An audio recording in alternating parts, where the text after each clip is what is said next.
नमस्कार दोस्तों। आज हमारे साथ बहुत ही खास मेहमान हैं। आप doctor S N. Jha, deputy director general, agricultural engineering ICAR. जैसा कि हम जानते हैं, हमने प्रोडक्शन तो बहुत बढ़ाया, अब समय आ गया है जब प्रोसेसिंग पर हमें विशेष ध्यान देना चाहिए। तो मैं ये कहूँ कि इंडिया में वो कुछ गिने-चुने वैज्ञानिक हैं जिन्होंने पोस्ट हार्वेस्ट में बहुत अच्छा योगदान दिया है।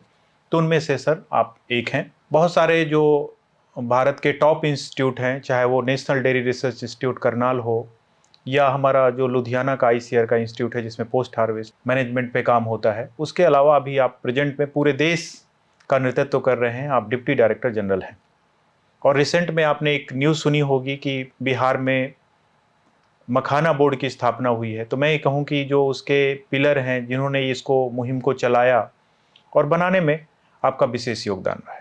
सर बहुत-बहुत स्वागत है आपका। नमस्कार। और एक और बात मैं यहाँ कहना चाहूँगा कि सर हमारे इस विश्वविद्यालय के डॉक्टर राजेंद्र प्रसाद केंद्रीय कृषि विश्वविद्यालय के एलुमिनस भी हैं और पहले बैच के जो हमारा college of agricultural engineering and technology है, उसके पहले बैच के आप बीटेक के छात्र हैं। उसके अलावा फिर आप देश के नामचीन जो हमारे कृषि के संस्थान हैं, वहाँ पर आपने अपना योगदान दिया और आज पूरे देश को एक दिशा दे रहे हैं। तो पुनः मैं विश्वविद्यालय की ओर से स्वागत करता हूँ। सर सबसे पहले शुरुआत करेंगे विश्वविद्यालय से, क्योंकि आप यहाँ से जुड़े हैं, बिहार से जुड़े हैं। तो जब भी बात होती है खेती किसानी की और ये कहूँ कि रिसर्च की, एग्रीकल्चर रिसर्च की, तो पूसा के बिना बात नहीं हो सकती है। तो आप इसको कैसे महसूस करते हैं कि बिहार में जहाँ एक तरफ नालंदा की बात होती है, जहाँ पर बहुत सारी चीज़ों की, विक्रमशिला की बात होती है, तो मैं कहूँ कि उसी तर्ज में यदि कृषि की बात करें तो ये भी एक उसी तरह का संस्थान है जहाँ पर चीज़ें शुरू हुई। हाँ, रामदत्त आपने सही कहा। पूसा का जो इतिहास है उसको शायद जितना उजागर होना चाहिए था वो नहीं हुआ।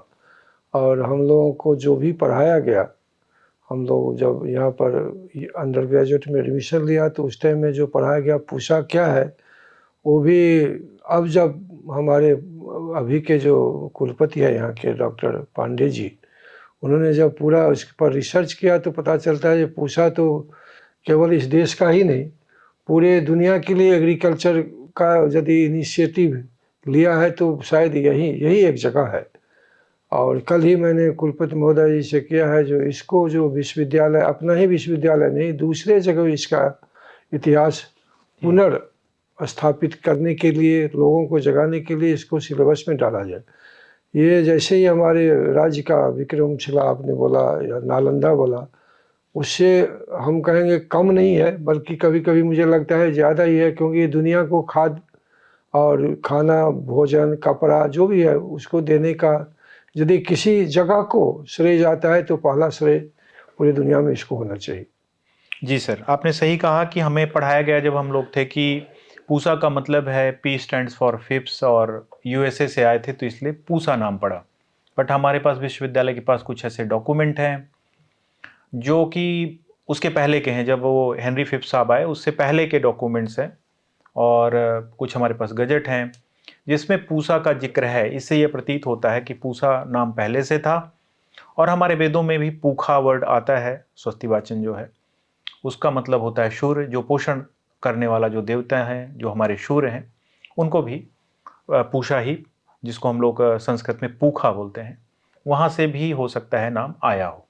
तो सही कहा आपने कि जिस तरह पूखा बोलते हैं बहुत लोग, चूंकि पहले जो वेद में वो जो दंत स होता है, तालव्य स, दंत स जो होता है प वाला स, उसको संस्कृत में बहुत लोग ख बोलते हैं, अदरवाइज वो स ही है जी।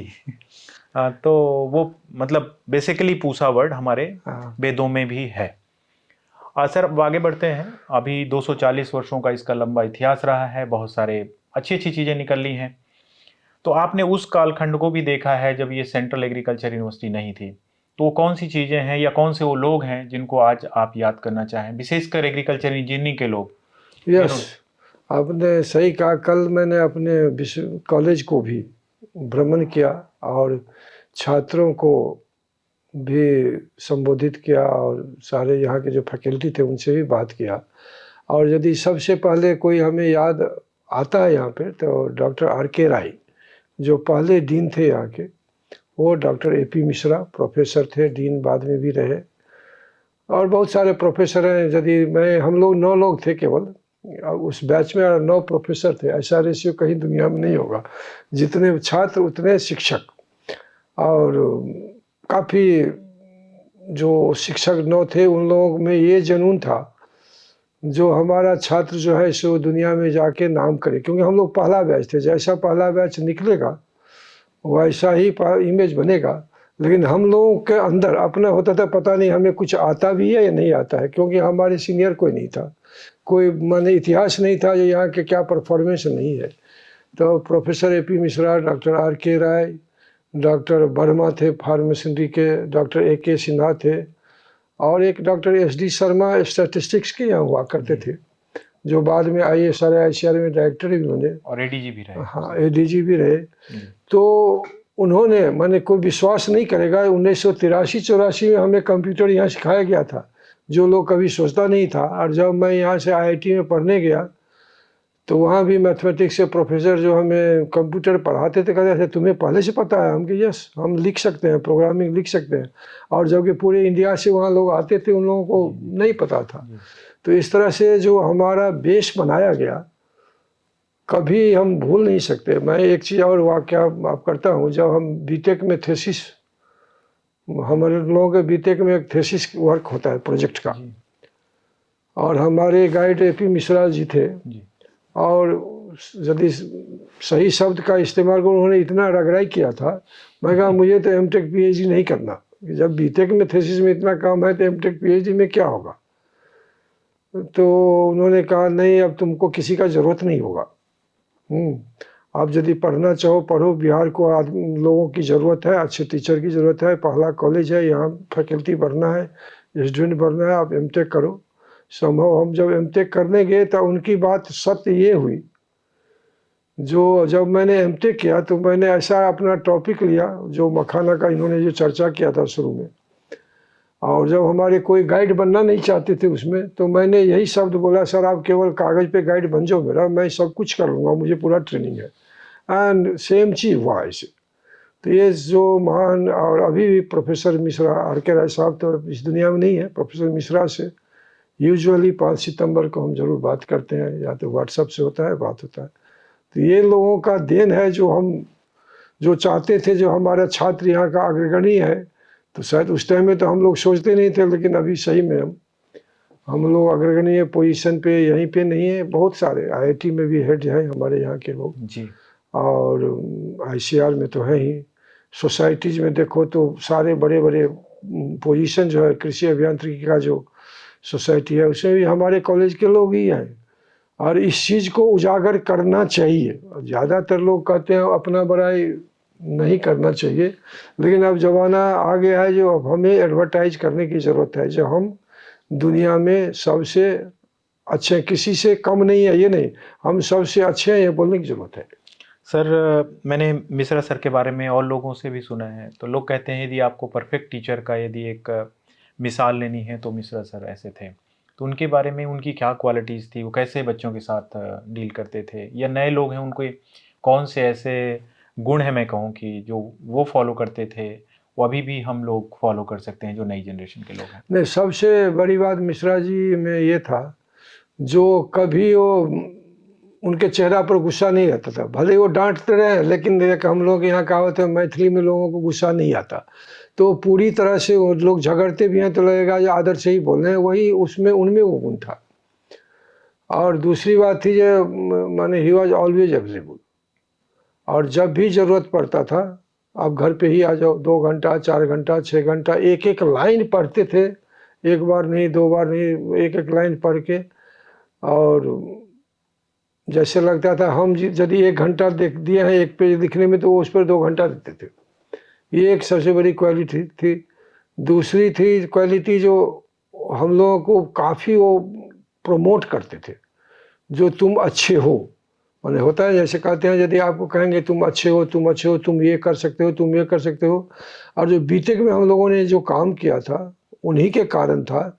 जो जब हम IIT में एडमिशन लेने गए तो एक प्रोफेसर से हम मिलने गए थे एक्वाकल्चर इंजीनियरिंग में, तो वो एक पेपर पढ़ रहे थे, उन्होंने बोला देखो ये लड़का जो है बीटेक का काम किया है, बीटेक में इस लेवल का काम किया है, काफ़ी अच्छे जर्नल में छपा हुआ था। तो हमें बड़ा गर्व हुआ, मैं कहा सर ये मेरा ही पेपर है। हाँ, तो ए.पी. मिश्रा जी जो है एक कैटेगरी जो है ऊपर का काम कराते थे। और क्लास में देखता हूँ, क्लास यदि मुझे आता है नज़र, जब वो पढ़ाते थे तो जैसे होता है ना कोई काम करने मचल के करना, एकदम आनंदित होके करना, वो टीचिंग में एकदम आनंदित जैसे होता है ना, जैसे कहते हैं भगवान कृष्ण के सामने लोग डांस करने लगते हैं प्यार में, भक्ति में, उस तरह का वो माने टीचर है। तो वही है कि मतलब आप बहुत इन्वॉल्व होते थे और बच्चों को अच्छा काम कराते थे और इनोवेशन, क्योंकि मैंने और भी लोगों से बहुत सारे नाम सुना है। और ऐसा आपके बारे में तो ये था कि वो शायद फॉरेन में करने के बाद और उनको उठा के लाया गया था। उनको रिक्वेस्ट किया गया था हम कॉलेज खोलना है और आप यहाँ पर आइए। कहीं पर शायद एयरपोर्ट पे या कहीं रेलवे स्टेशन पे तब के वीसी साहब से मुलाकात हुई तो काफ़ी इम्प्रेस हुए थे उनसे। डीपी सिंह साहब सुना, हम भी सुना ही बता रहे हैं। तो उनको लाए थे यहाँ पर, फिर वो आए, उस टाइम में डिपार्टमेंट था एग्रीकल्चर इंजीनियरिंग का, तो हेड बने, फिर कॉलेज खोलने की बात हुई। और एक चीज़ और बताऊँ, जब हम लोगों ने जब यहाँ का एंट्रेंस एग्ज़ाम का ऑल बिहार एंट्रेंस एग्ज़ाम था दिया था, तो 10 लोगों का हमारा सिलेक्शन हुआ था। उसमें सारे लोगों के रोल नंबर के ऊपर स्टार लगा हुआ था। तो हम लोग बच्चे थे, समझते नहीं थे स्टार मतलब, हम सोचते हम लोग टॉपर में से हैं, शायद कुछ ऐसे हैं, इसीलिए स्टार लगा है। हमारा शायद 7th 8th पोजीशन भी था, पूरे बिहार का जो कंपटीशन था उसमें। लेकिन जब यहाँ आए तो पता लगा कॉलेज तो खुली नहीं है। एडमिशन लेटर मिल गया, कॉलेज खुली नहीं है। तो क्या करना है, ट्राइमेस्टर सिस्टम था पहले, तो हमको बीएससी एजी का जो बेसिक कोर्स होता है फर्स्ट ईयर का, उसमें एडमिशन लिया गया। लेकिन हर 2 दिन पर हम लोग आर.के. राय साहब के पास जाते थे। सर हम तो एग्रीकल्चर इंजीनियरिंग के लिए आए थे, मैं तो इंजीनियर बनने आया था, मुझे बीएससी एजी नहीं करना, तो बेटा बस 1 महीना टाइम दो, 1 महीना। इस तरह से 3 महीना तक उन्होंने अपना एड़ी चोटी पूरा एक करके और बिहार सरकार से इसका अप्रूवल लाए और 7 दिसंबर को इसका स्थापना हुआ 1983 में। फिर हम लोगों को बीएससी एजी से वहाँ ट्रांसफ़र किया गया। और तो वो बहुत ही कोऑपरेट भी करते थे, यदि स्टूडेंट्स की किसी का फ़ी का इशू हो या कोऑपरेट ही नहीं माने, वो आपके साथ काम करते थे। माने कई बार तो ऐसा मैं बता रहा हूँ, जो हम लोगों को कहीं भेजना होता था, उस टाइम में स्टडी टूर वगैरह होता था, कम टाइम में प्लान बना, तो 1-2 बार उन्होंने देखा, बोला यार इसमें रिजर्वेशन की क्या ज़रूरत है, हम तो अभी फ्लोर पे ट्रेन में फ्लोर पे सो के कहीं से बनारस से पटना आ जाते हैं, वहाँ से वहाँ चले जाते हैं, कोई शर्म की बात नहीं है। आपके पास जो भी गमछा है, धोती है, बिछा दो, सो जाओ, रात कट जाएगी, दिन में फिर अपने से। तो he was of that kind of person. जी जी जी, तो उनके बारे में काफ़ी हम लोगों ने भी सुना है सर। अब सर आते हैं कि कौन से वो रिसर्चर्स हैं जो आप इस यूनिवर्सिटी के जो रिसर्च हैं जिनका नेशनल लेवल पे इम्पैक्ट रहा और आपको याद आ रहे हो सेंट्रल एग्रीकल्चर यूनिवर्सिटी से बनने से पहले, विशेषकर इंजीनियरिंग या और कोई फील्ड के हों जिनको आपको याद हो कि नहीं इस विश्वविद्यालय का उस क्षेत्र में काफ़ी अच्छा योगदान रहा? मुझे तो और सब्जेक्ट का ज़्यादा आइडिया नहीं है, चूँकि मैं मखाना पर काम शुरू किया था शुरू में, तो उसका कोई लिटरेचर नहीं मिलता था, तो फिर मैं खड़गपुर से पहले बार यहीं आया था, यहाँ से कुछ मिले। तो इकोनॉमिक्स के डॉक्टर जयंत चौधरी थे, मैं उनका कुछ रिपोर्ट्स वगैरह हमने रेफर उनसे मिला था। फिर उन्होंने बोला हमने कुछ इकोनॉमिक्स पर इसका एस्टिमेशन समस्तीपुर से दरभंगा से कितना डिस्पैच होता है, क्या प्राइस होता है, ये सब हमने दिया था। तो उनको याद करता हूँ बार बार, क्योंकि मखाना से मैं शुरू से 1987-88 से लगा हूँ। तो एक ये है, और दूसरे सब्जेक्ट में तो काफ़ी लोग हैं। एक सॉइल साइंस के डॉक्टर एस.एन. झा हुआ करते थे, उनका जो है as a teacher, as a researcher, particularly soil में हम काफ़ी जी उस टाइम के हिसाब से जानते थे। ज़्यादा मुझे दूसरे सब्जेक्ट का भी आइडिया नहीं है। सर एक जैसा कि हम जानते हैं मखाना पे आपके मैंने पेपर भी देखे हैं और आपका काम भी इस फील्ड में रहा है। पूरे विश्व का लगभग 80 से 90% मखाना बिहार में होता है, और बिहार में भी बात करें तो 4-5 डिस्ट्रिक्ट में सीमित है। आप जानते हैं आप बिहार के भी हैं और जहाँ मखाना होता है सौभाग्य से आप वहीं से हैं। इसको मतलब उगाना और इसको वहाँ से निकालना तालाब से, जो इसकी गुर्री हैं, फिर उसके बाद उसकी पॉपिंग करना, एक काफ़ी मुश्किल का काम है। इसीलिए शायद इसका एरिया नहीं बढ़ पाया, एक्सपेंशन नहीं हुआ। बाकी फील्ड में हमने मशीन और इन सब टेक्नोलॉजी पे बहुत विकास किया। इसमें उस लेवल का विकास भी हुई कुछ मशीनें, बट वो फील्ड लेवल पे बहुत जा करके सक्सेस नहीं हुई। आप इसको कैसे देखते हैं? नहीं, इस बात से थोड़ा सा मैं तो रखता हूँ, कोई भी अनुसंधान जो है ना, कोई भी रिसर्च, जैसे हमारा रिसर्च पेपर का भी साइटेशन आने में 2-4 साल लगता है, सफिशिएंट नंबर। उसी तरह मशीन वगैरह जो है खास के जो है एडॉप्ट करने में काफ़ी टाइम लगता है, क्योंकि कोई भी किसान हो, कोई भी प्रोसेसर हो, कोई भी एंटरप्रेन्योर हो, जब तक उसको पूरा भरोसा नहीं होगा जो ये हमारे फ़ायदेमंद है, तब तक वो परचेज नहीं कर सकता। और परचेज करने के लिए 10-20 रुपया का हसुआ या कुल्हाड़ी नहीं है जो सब आदमी परचेज कर सकता है। एक सर मशीन इसमें आई है, मैं बीच में रोकना चाहूँगा, कि एक जिसमें कि उस पे डाल देते हैं गरम करके और वो पॉपिंग जो है उससे हाँ, हो मैं जाती है। आता हूँ, उस पर आता हूँ। एक्चुअली सौभाग्य से हो जो भी है, मैं तो मखाना अपना अनुसंधान उस स्टेज में लिया था जिसमें शायद दरभंगा, मधुबनी या नॉर्थ बिहार को छोड़ के बाहर ज़्यादा लोग इसको जानता नहीं था। जो भी जानता था केवल पूजा और त्योहार व्रत के लिए थोड़ा बहुत जानता था। तो इवन हमें या किसी को इसका इंग्लिश नाम या बॉटनिकल नाम वगैरह सब नहीं पता था कुछ। उस टाइम में हमने एज ए एमटेक डिसर्टेशन लिया था, हमें भी कुछ नहीं पता था, लेकिन एमटेक डिसर्टेशन लिया। उसी संदर्भ में मैं डॉक्टर जैन चौधरी से मिला था, जो पहला एक रिपोर्ट हमें मिला था जो कितना डिस्पैच होता है, क्या है नहीं है, इकोनॉमिक्स मखाना का।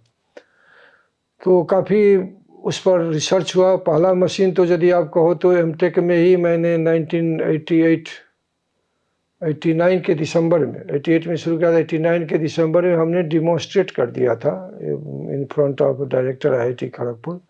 ये मशीन का as a principally it is working and it can be तो कमर्शलाइज। किसके लिए था सर? मखाना का पॉपिंग, रोस्टिंग एंड पॉपिंग के लिए। रोस्टिंग एंड पॉपिंग के लिए, जी। हाँ, फिर वहाँ के डायरेक्टर थे doctor KL. Chopra, he was man of physics, IIT Delhi से डायरेक्टर बने थे। और बहुत दूसरे टाइप के डायरेक्टर थे, सबको टाइट रखने वाले, एडमिनिस्ट्रेशन के बहुत ये करने वाले। तो जब मैंने एक नौकरी के लिए वहाँ इंटरव्यू देने गया तो उन्होंने कहा नहीं नहीं, अभी तो आपने एक प्रोटोटाइप बनाया छोटा सा, इस पर आप पीएचडी करो। तो उन्होंने मुझे पीएचडी का फेलोशिप अलग से अरेंज करवाया। फिर हमने पीएचडी में उसको फुल्ली मैकेनाइज किया। पहले जो था रोस्टिंग मैनुअल टाइप का था थोड़ा, और पॉपिंग तो मैकेनाइज फुल्ली था। तो वहाँ पर मशीन दूसरा वर्सन, माने आप कह सकते हो दूसरा मॉडल बना, जो 1984-85 में, सॉरी 1989 में पहला बना था। 1993 में जब मैंने पीएचडी थ्योरी जमा किया तो मशीन का लेके फिर मैं ड्राइंग लेके पटना बहुत बार चक्कर लगाया, लेकिन सब लोग मेरे पर हंसते थे, ये कैसे, ये हो नहीं सकता था। मैं I can not forget the laughing of commissioner industry of Bihar सरकार।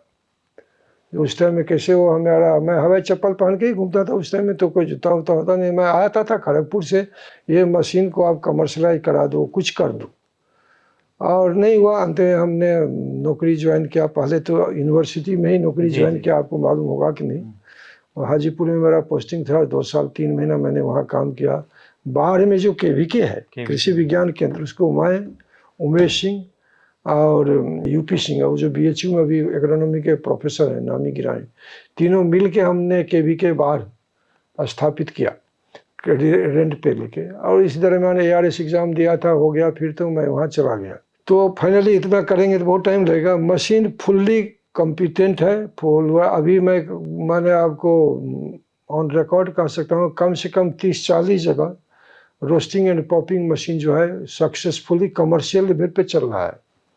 आपको सहरसा में 2-3 बहुत बड़े बड़े मल्टीनेशनल तो नहीं कहें, नेशनल लेवल के कंपनी सारे मशीन को करके कंपनी खोल लिया है।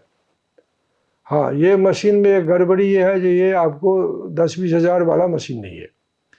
कोई ये क्रॉप ऐसा है, ये क्रॉप टोटली लोगों से और हर चीज़ से अलग है। इसके लिए कोई छोटा सा माने जाता और या चक्की वाला मशीन नहीं काम करेगा इसमें। But our people are working on that. Sir इसको हम लोग ये कहें कि एरिया को और कैसे एक्सपेंड किया जाए एरिया की बात जो आप कर रहे हैं, अभी दिल्ली में मैं रहता हूँ, कहीं भी मैं दूसरे अभी गया था कुछ दिन पहले हैदराबाद, लोग हमको ब्लेम करते हैं, सर आपने बहुत महंगा कर दिया मखाना को। जो पहले 400-500 रुपया में मिलता था किलो, अभी 1500-1800 रुपया में मिलता है। मैं कहा, कब मैं उसका जवाब देता हूँ, 2-4 साल रुक जाओ, सस्ता हो जाएगा। सस्ता क्यों हो जाएगा? जो कठिनाई पहले थी फोड़ने का कठिनाई थी, जिसके लिए बहुत कम लोग स्किल्ड थे। अब मशीन पर आप किसी को भी ट्रेनिंग दे दो, मशीन चला के 24 घंटा 18 घंटा मशीन चला के कितना भी मखाना लावा बना सकता है, कुछ भी प्रोडक्ट बना सकता है, और वो उपलब्धता होगा। उसके कारण ये क्या हुआ, जो जब आप फोड़ने का जो कठिन था, जिसके कारण एक्सपेंशन, लोग खेती नहीं करना चाहता था। खेती करके क्या करेंगे? लावा हम बना नहीं पाएंगे, हमारे बच्चे तो सब दिल्ली बम्बई कलकत्ता चला गया। तो अब मशीन का इफेक्ट ये हुआ, जो धीरे धीरे लोगों को लगा नहीं, अब इससे जो है हम आगे का प्रोडक्ट खुद ही बना सकते हैं, हमें किसी कारीगर की ज़रूरत नहीं है। तो उसके कारण एक्सपेंशन जो है, आपको बता जो 4 साल 5 साल पहले 12-13 हज़ार हेक्टेयर में मखाना होता था, आजकल हमारा अपना डाटा ICAR का डेटा कहता है 40,000 हेक्टेयर में हो रहा है। 4-5 साल में अब 3 गुना तो एरिया हो गया। कुछ नए एरिया बढ़े हैं, जैसे पूर्णिया साइड में। कुछ नहीं, 3 गुना। जी सर, 3 गुना। और मैं ऑन रिकॉर्ड बोल रहा हूँ, हमारे आदमी जो है NRC मखाना के, वो आपको 4-5 स्टेट से MOU किए हैं, और अभी आपको जम्मू कश्मीर में इस बार लगा के आए हैं। राजस्थान में जहाँ पानी की बहुत कमी है, वहाँ भी मखाना पिछले साल काफ़ी अच्छा हुआ है। तेलंगाना में हो रहा है, माने ट्रेनिंग दे के आए हैं, सर्वे करके आए हैं। उसके बाद छत्तीसगढ़ में तो 5-6 साल से हो रहे हैं कुछ एरिया में। तो मुझे तब ये एक डर है, परसों मैं NRC मखाना दरभंगा में था, ये जो मोनोपोली बिहार का है, यदि आप लोग थोड़ा और ज़्यादा एक्टिव नहीं हो गए तो मोनोपोली आपका ख़त्म हो सकता है। क्योंकि भारत सरकार ने अभी बहुत अच्छा एक सर्वे किया है, जो जलकर, माने अब जलाशय भारत में कितना है, पहले बार ऑथेंटिक डेटा आया है, और जितने स्टेट में सिमिलर टाइप का क्लाइमेट है, सॉइल है, वहाँ सब जगह मखाना हो सकता है। और हम लोगों को इसी के दम पर करें, दाम कम होगा, क्योंकि और एरिया दूसरे स्टेट में होना शुरू होगा। जी जी जी जी सर, जो मखाना बोर्ड की स्थापना हुई, उसका जेनेसिस कैसे हुआ और कैसे उसकी शुरुआत हुई, और वो आगे आप कैसे देखते हैं कि उसका कैसे इम्पैक्ट होगा बोर्ड का? हाँ, मखाना बोर्ड से पहले मैं आऊँगा, जो हमारा NRC मखाना जो है, नेशनल रिसर्च सेंटर मखाना दरभंगा में, वो 2002 में शायद खुला था। 2097 हमारे माननीय मंत्री चित्तरंजन मिश्र जी थे, जो मधुबनी से ही थे और कृषि मंत्री थे भारत सरकार से। उनसे पहला मेरा मुलाकात मुझे याद है, यदि शायद 12 अगस्त 1997 को हुआ था। तो उनसे बात हुई, तो उन्होंने जब परिचय बात हुए तो वो बोले हमको, जो कोई काम होगा तो बताना। मैंने कहा, काम सर ये है, जो मैं मखाना पर 5-7 साल से रिसर्च कर रहा हूँ, इस पर एक संस्थान बना दो तो बड़ा अच्छा होगा। तो क्या हो सकता है, कैसे हो सकता है, मुझे एक पेज लिख के दो। तो मैंने उनको 1997 में 1-2 पेज लिख के दिया। 2002 में संस्थान का फिर स्थापना हो गया। मुझे नहीं पता मेरे कहने के कारण हुआ जो भी हुआ, लेकिन 1999 में हमें पता लगा, जो ये सैंक्शन हो गया, तभी मुझे बहुत खुशी, चलो मंत्री जी को कुछ बोला तो अपने एरिया में कुछ हुआ। लेकिन 2005 में फिर उसका जो राष्ट्रीय स्तर का था वो ख़त्म हो गया, और वो इंस्टीट्यूट कभी बन ही नहीं पाया। एक्चुअली में इंस्टीट्यूट कागज़ पे बना नहीं, उसको फिर पटना में जो हमारा RCR पटना है, उसके साथ अटैच कर दिया एज ए सेंटर। और मैं किसी का दोष क्या दे सकता हूँ, लेकिन ये डाउनग्रेड होकर वहाँ ना मैन पावर था ना आदमी था। तो जब मैं DDG बना तो पहले कहा जो अनुसंधान, क्योंकि मुझे अनुभव था, मैं अनुसंधान से अभी भी मखाना को छोड़ा नहीं था, काम चल ही रहा था। डॉक्टर मंगला राय जी का भी बीच में मैं जिक्र नहीं किया, काफ़ी योगदान था मशीन को एक्सेलरेट कराने में। तो उसको फिर NRC का दर्जा दिलाया। NRC का दर्जा दिलाने में फिर क्या हुआ, NRC में बहुत कम स्टाफ होता है, आपको 7, 8, 10, 15 साइंटिस्ट होंगे तो 4 होंगे। तो मुझे मन में आया जो भाई इसके लिए जो बिजनेस भी तो साथ साथ क्रिएट होना चाहिए। और बिजनेस क्रिएट करने के लिए यदि नारियल बोर्ड हो सकता है, यदि स्पाइस बोर्ड हो सकता है, तो ये क्यों नहीं हो सकता है।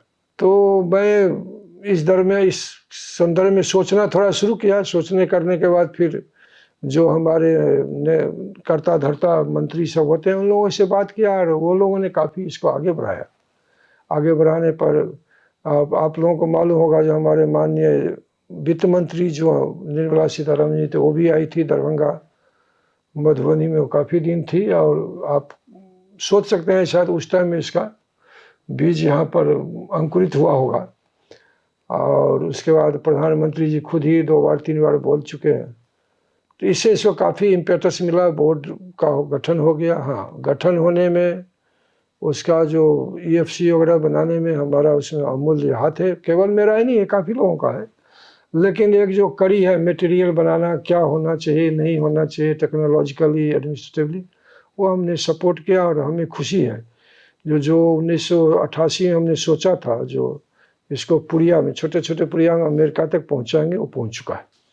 चलिए सर, आपका, हम लोग कहते हैं कि मखाना में जो योगदान है वो हम सभी लोग जानते हैं, और एक तरफ जहाँ एरिया बढ़ रहा है वहीं इसकी ब्रांडिंग बहुत अच्छे से हुई है, तो लगभग 3 गुना इसका प्राइस हो गया है। और सर ने जैसा कहा कि अब जो हमारे जो एरिया जिसको बिहार में ही सीमित था, बट अब दूसरे प्रदेशों में भी ये जा रहा है, तो जब ज़्यादा प्रोडक्शन होगा तो ये डेफिनेट है कि उसका जो है हमारा पैसे कम होंगे।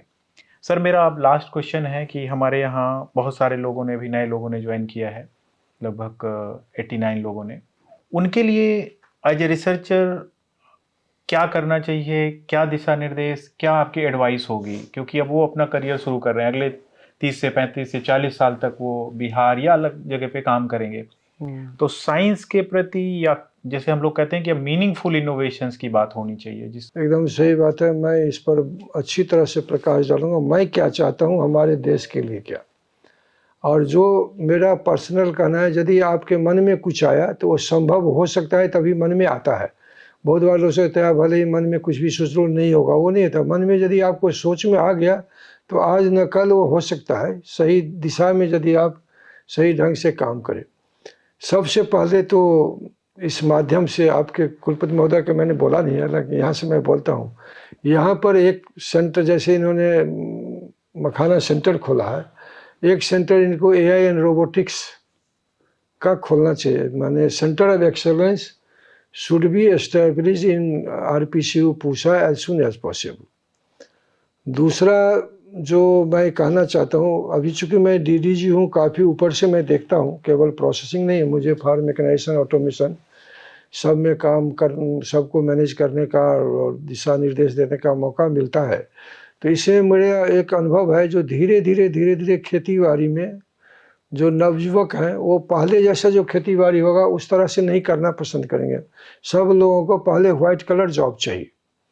उसके लिए ऑटोमेशन और सेंसर टेक्नोलॉजी को जितना ज़्यादा और जितना जल्दी अपनाए वो अच्छा हो।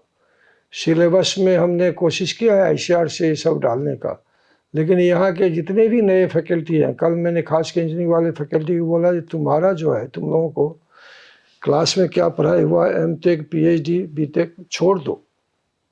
That is just to develop an IQ level to a certain level. Now you have to think that what is coming in 20 years. मैं बता रहा हूँ 1988 में जैसे मैंने मखाना पर गया, कोई सोचा नहीं था। मैं तो सोचा जो ये इतना अच्छा क्रॉप मेरे एरिया का है, क्यों नहीं, जो अब जाके रिकॉग्नाइज हुआ है।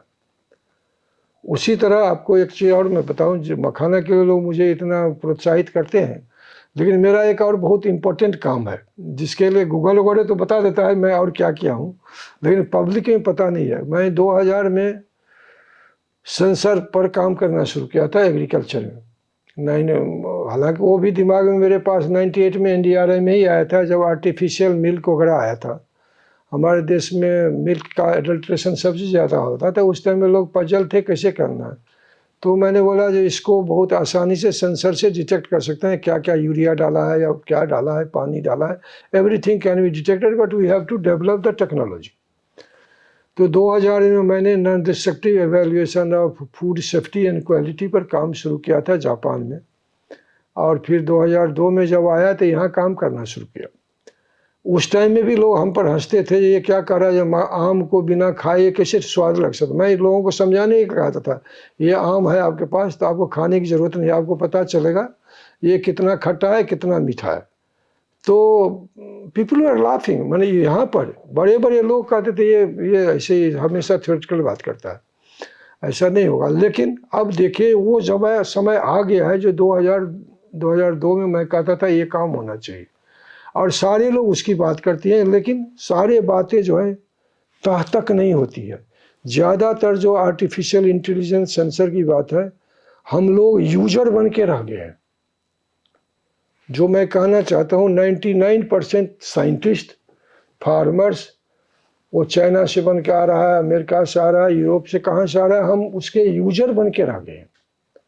तो हमें अपना जनशक्ति उसमें डेवलप करने की ज़रूरत है, स्टूडेंट से शुरू करके और टीचर और इंटरप्रेन्योर, साथ साथ तीनों को साथ होना। ये नहीं पहले रिसर्च कर लो पहले टीचर, तीनों साथ साथ एक साथ। कोई इंटरप्रेन्योर कोई कंपनी खोलना चाहता है वो भी आपके साथ करे, टीचर को भी पढ़ने की ज़रूरत है और स्टूडेंट को पढ़ाने की ज़रूरत है। यदि ये सेंसर ऑटोमेशन में आप आ जाते हो तो शायद आप दुनिया में एग्रीकल्चर में अग्रगण्य रहोगे, नहीं तो हमारा एग्रीकल्चर गुलाम हो सकता है। एक तीसरा बात जो फिर लोग बाग हमसे एग्री नहीं हो रहे हैं, हालांकि मंत्री जी से मैंने डिस्कस किया था किस समय, he was very excited for that. अभी हम भारत जो है जो एग्रीकल्चर में लगभग सफिशिएंट है, अपना काम और दूसरे को भी हम खिलाने में काफ़ी मदद करते हैं दुनिया में। तो this is a very right time to change the direction of research and also extension. For example मैं बता रहा हूँ, जैसे मान लीजिए आपके पास राइस बहुत है, कहते हैं राइस पर रिसर्च कम करो, हाँ पल्स पे ज़्यादा करो क्योंकि हमें उसकी ज़रूरत है, वाइल्ड सीड पे ज़्यादा करो, एकदम सही है, उसकी जिसकी ज़रूरत है वही करना चाहिए। राइस में मान लो हम कहते हैं रिसर्च मत करो, मैं कहता हूँ राइस में रिसर्च करो लेकिन पर्पस बनाओ। जैसे हमारे देश में एनर्जी का बहुत कमी है, तो क्या राइस का कोई वैरायटी ब्रीडिंग हम ऐसा कर सकते हैं जिससे इथेनॉल ज़्यादा बन सकता है? मेज पर ऐसा रिसर्च हो रहा है। क्या राइस को कुछ वैरायटी ब्रीडर से रिक्वेस्ट है ऐसा करो जो उसमें 20% 30% ज़्यादा इथेनॉल मिले? क्या उस इथेनॉल को डायरेक्ट प्रोसेसिंग करके हम चेंज कर सकते हैं जो डीजल और पेट्रोल के बराबर गुण हो जाए? पल्स में बहुत सारे वैरायटी, अब आदमी को खाने में भी कमी है, लेकिन एक समय आएगा हम पूरी तरह कर रहे हैं, हमारे वैज्ञानिक जो है या जो भी पॉलिसी में कर रहे हैं, 4-5 साल में हम इसमें भी आत्मनिर्भर हो जाएंगे। लेकिन रिसर्च नहीं रुकना चाहिए उसको। जैसे पल्स में अभी आपको 20% से 30-40% 30% तक रहता है प्रोटीन। हमारे देश में प्रोटीन माल न्यूट्रिशन बहुत है, क्या कोई ऐसा वैरायटी बना सकते हैं जिसमें 60% प्रोटीन हो और उसको हम प्रोसेस करके जब खाएंगे तो 10 दिन में प्रोटीन का गुण मीन्स फंक्शनल प्रॉपर्टीज बेस यदि हम ब्रीडिंग करते हैं, रिसर्च करते हैं, ऑटोमेशन में क्या कैरेक्टरिस्टिक प्लांट को चाहिए उस पर रिसर्च करते हैं तो अच्छा। केवल यील्ड बढ़ाने के पक्ष में हम नहीं है, तो ये डायरेक्शनल चेंज की जरूरत है। बहुत सही सर बात आपने कही कि हमें अब गैप आइडेंटिफाई करने की ज़रूरत है कि नीड क्या है और कौन सी समस्याएं तो बहुत होती हैं बट समस्याओं को भी प्रायोरिटाइज करने की ज़रूरत है। आपने बहुत अच्छी कही कि जब आने वाले समय पे एनर्जी की बात होगी, आने वाले समय में हमारा जो फूड सिक्योरिटी से ज़्यादा न्यूट्रिशनल सिक्योरिटी पे हमें काम करने की ज़रूरत है। प्रोडक्शन एक मिनट मैं बीच में इंटरफेयर करता हूँ, इसीलिए हम कहते हैं जो अब बहुत समय आ गया है जो एग्रीकल्चर मिनिस्ट्री में डिपार्टमेंट, 2 डिपार्टमेंट है, एक डेयर है department agriculture research and education, एक department agriculture and farmer welfares. मेरा प्रपोजल है, मैं 2-4 बार बोल चुका हूँ मंत्रालय में भी, एक department of industrial agriculture research होना चाहिए जो एग्रीकल्चर को रिसर्च इंडस्ट्री को इनपुट के लिए होना चाहिए।